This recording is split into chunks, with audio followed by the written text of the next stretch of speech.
But the key then is when the brain makes the chemical called the feeling or the emotion. Once we begin to feel unlimited, once we begin to feel empowered or abundant or whole, now we're teaching our body chemically to understand what our mind is intellectually understood. So now we're beginning to embody the truth of that knowledge. So you can't take that away from a person when they begin to feel it, right? And the question, of course, is if you've done it once, can you do it again? And the repetition of the process begins to create a skill or a habit, or we start to master that philosophy. It's innate in us. It's second nature. So gathering some of that research then and measuring human transformation, whether it's brain waves, whether it's heart coherence, whether it's neurotransmitters, whether it's immune response, whether it's telomeres, whether it's genetic expression, the energy around people's bodies, the energy field around their bodies, the energy centers of their bodies, the energy in the room. I'm passionate about that because once we measure that transformation, I have more information to teach transformation the next time. And when we measure that transformation, and if I'm able to articulate it a little bit better, and now we measure that, we have even more information to teach transformation. And it's important because I think it closes the gap between knowledge and experience. And that's how I started the journey, because we started seeing people with MS or lupus or rare genetic disorders in a weekend start to really begin to change, have physical changes. And you just can't write that off as a miracle. I know my mind and your mind can. So then you have to begin to ask greater questions. Are genes being regulated?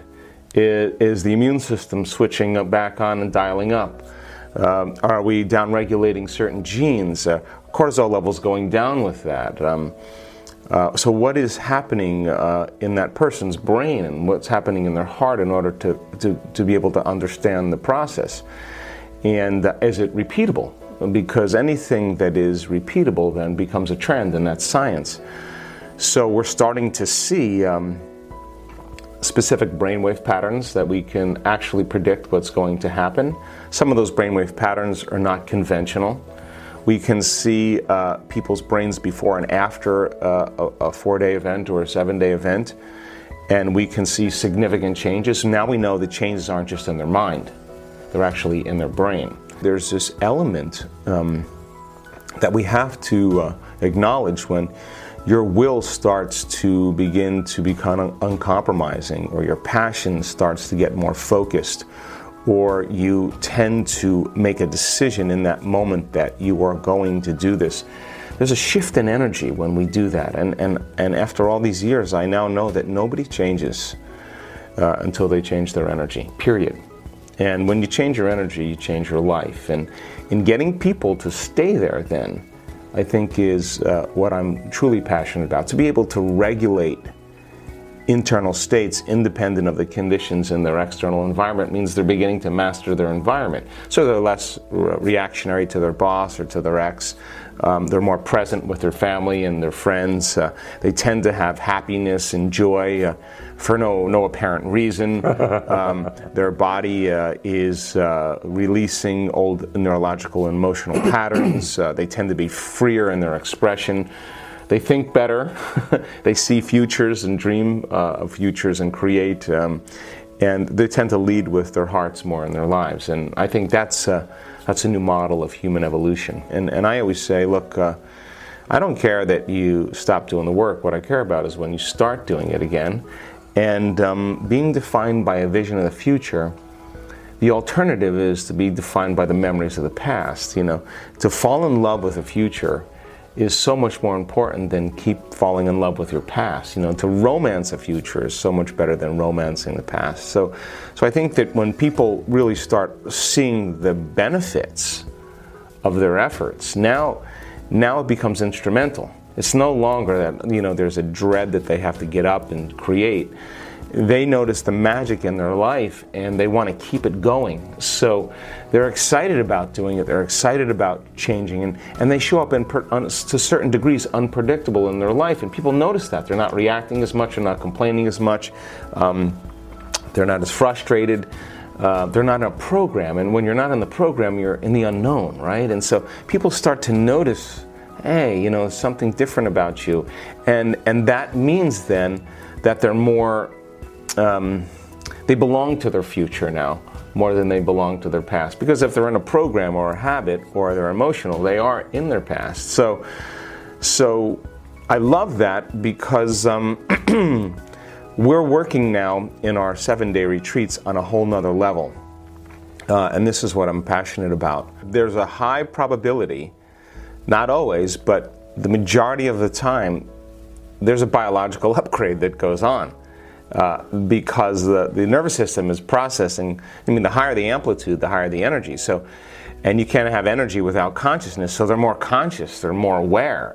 But it's not they're aware of what's going on in their environment when they're doing the meditation. They're aware of what's going on between their ears. They're not visualizing, imagining, mentally rehearsing any longer. They're having an inward experience that feels like it's more real than any experience that they've ever had in their life. And if experience enriches the brain, and it does, and experience produces emotions, then the inner event tends to be more profound than the betrayal, the shock, the trauma.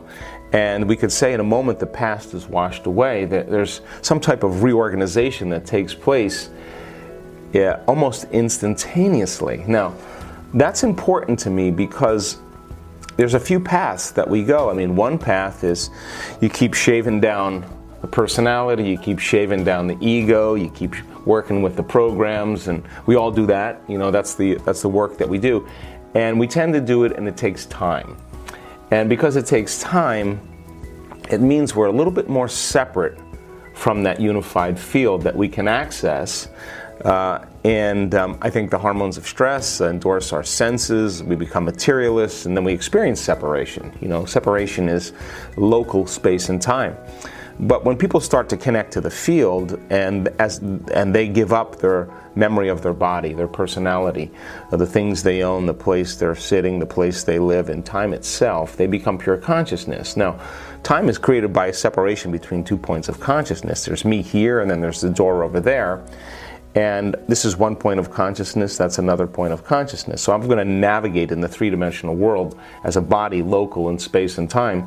I got to drag my body through space. I have to collapse space and I experience time. So people have their dreams, their goals, they have the things they want, and it takes time. We come back to the three-dimensional world.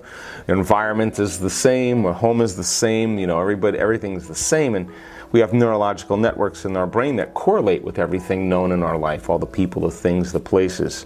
So then the environment tends to regulate how we think and feel. So there's a little bit of a battle. It takes time for us to shave down some of those things. And we see it. We see people with all kinds of health conditions. It takes them a few years. They're uncompromising. They arrive, but it's taken them time. Well, what we're seeing now is that when we start seeing these amplitudes of energy, and we can actually many times predict when it's going to happen, that there is, as a consciousness, they're no longer their body living in an environment and living in time. They've disconnected from all of those elements. And if you're not your body, and if you're not your personality, and you're not the memory of your identity, and your cell phone, and your possessions, and where you live, and time, your appointments, the only thing you're left as is consciousness and awareness. And so when people begin to connect to that field, and they begin to pay attention to it, to experience it, to stay present with it, to become more aware of it, and they have the laxity of time that we're in a retreat and there's just nothing else to do, and they really, really get sincere and put their attention on it, they start to connect to that field. And as they connect to that field, it is an intelligence, it is a consciousness, it is an awareness, it's an energy. And as they begin to experience greater and greater degrees of oneness and wholeness, because that's its signature, they experience more wholeness, they experience less separation. So then as you move closer to it, you have the free-willed consciousness called the human being, a soul on the journey, and you have the consciousness of the field. And as you begin to close the gap between 2 points of consciousness, you close time as well. So we start to see the healings happening in a shorter amount of time because they're more connected to that field. Now, that's important because it's not matter at this point that's changing matter. It's energy that's changing matter. It's the field. And as people begin to connect to that field, it begins to organize or reorganize matter in a biological upgrade in a very short amount of time, because there's less separation between the consciousness as the individual and the consciousness of the field, or the energy of the field. And people are just getting better at it. So when they strike it right, there's a new stream of consciousness that's being processed through the brain, and you can't have consciousness without energy. So there's a greater level of awareness. Gamma brainwave patterns is super consciousness, super awareness. So now they're super aware. They're more aware than they've ever been. The energy that they're experiencing, they're feeling in their body, but it doesn't feel like guilt, it doesn't feel like shame, it doesn't feel like resentment, it doesn't feel like competition or aggression or frustration. It feels like this incredible amount of orderliness that we could only describe as love. But not love like love for your puppy or love for your partner. That's chemical. This is electric, and people tend to feel it in every cell of their body because the nervous system is connected to everything. So they get this incredible sensation, and I would call it the most familiar, unfamiliar feeling I've ever had. It's almost like you know that that's you, but you just forgot that that was you. Another amazing speech by Dr. Joe Dispenza. I hope you enjoyed it. Still, we have our daily challenge to finish, so complete the quote challenge. If you are new to this, your job is to complete the inspiring quote and give us the right answer. If you know the correct answer and you answer correctly first, you are the winner of this challenge. In the previous video, we had the quote that belongs to Dr. Joe Dispenza, and we were looking for two words. The quote goes like this: if we want to change some aspect of our reality, we have to think, feel and act in. The correct answer is new ways. So if we want to change some aspect of our reality, we have to think, feel and act in new ways. Many of you knew the right answer, so congratulations to everyone with the right answer. But we'll see how you do today. Since you love Dr. Joe Dispenza, here is another quote for you. When you think from your past memories, you can only create. So we are missing for two words. If you know the right answer, be the first one with the right answer and win the daily challenge. Even if you're not sure, try and guess. If you love this video, give your thumbs up and share it with your friends. Don't forget to subscribe and hit the bell button so you don't miss my new videos and new challenges. So hit that bell button and you'll get notification when new video is out. If you really like what we do here and want to support us, you can join our channel and our community for a symbolic fee and gain many other additional features. You can do that by clicking the join button next to the subscribe button. Or you can click on the link in the description of this video. Stay good and have a great day.